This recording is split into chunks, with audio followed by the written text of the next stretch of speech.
অনেকদিন পর চলে আসলাম আপনাদের মাঝে একটা রান্নার ভিডিও নিয়ে। তো প্রথমে ভাবছিলাম যে লুডুস রান্না করব, কিন্তু পরে রান্না করতে করতে করে ফেললাম হচ্ছে বড় বড় তেলাপিয়া মাছের কালিয়া বা ভুনা। আমাদের বাংলাদেশে বলে ভুনা, ইন্ডিয়াতে বলে কালিয়া। তো এইখানে হচ্ছে আমি আইসক্রিম খাচ্ছিলাম, আর এইটা ভীষণ মজার ছিল। এইখানে বলছিলাম পান্না আইসক্রিমটা খাওয়ার জন্য এনেছিল, কিন্তু মা পান্নাকে খেতে দিল না, তো আমিই খেয়ে নিলাম পরে।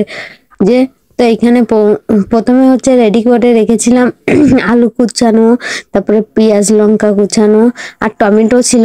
অনেকদিন পর এই চৈত্র মাসের শেষের দিকে এসে একটা টমেটো পেয়েছিলাম, সেই টমেটোটা দেবো তাই জন্য এখানে দেখো দাঁড়টা সবকিছু গুছানো। আমি লুডুস রান্না করব, তো মা বললো যে পরে লুডুসটা রান্না করিস, আগে ভাত তরকারিগুলো রান্না করে নে। আগের দিন রান্না করতে বসে কি যে পরিমাণে ঝড় বাতাস ছেড়ে দিল।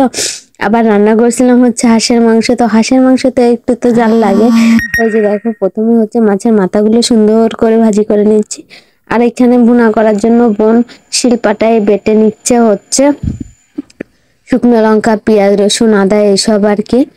তো ওই যে এবার হচ্ছে মাছের মাথাগুলো সুন্দর করে ভাজি করে নেব। মা বলছিল আস্তে আস্তে রান্না কর, এটা হচ্ছে রাতের রান্না, দুপুরবেলাতেই করে রাখছি। তো প্রচুর গরম পড়েছিল, এই গরমে রান্না করতে কি যে কষ্ট। শেষের দিকে যে আমার অবস্থা একেবারে নাজেহাল হয়ে যায়। আর এই প্রেগনেন্সিতে এসে গরম আমি একটুও সহ্য করতে পারি না। এই যে ভাত হয়ে গেছে। কার কার আমার মতো প্রেগনেন্সিতে প্রচুর পরিমাণে গরম লাগতো অবশ্যই কমেন্টে জানাবেন। হ্যাঁ, তবে রান্না করতে আমি ভীষণ ভালোবাসি, আর এই প্রেগনেন্সিতে আমি রান্না ছাড়া কিছুই মানে কোনো কাজই করতে পারি না। বসে বসে শুধু একটু রান্নাটাই করে দিই মাকে।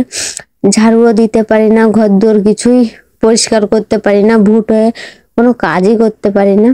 তো আমার মতো কে কে আছো এরকম? আর আমি মানুষটা এমনই যে আমার হচ্ছে যেগুলো ভালো জিনিস সেগুলো আমি কিছুই খেতে পারি না, আর যেগুলো হচ্ছে খারাপ সেইগুলোই আমার ভালো লাগে খেতে, আর খেয়ে থাকি আর কি।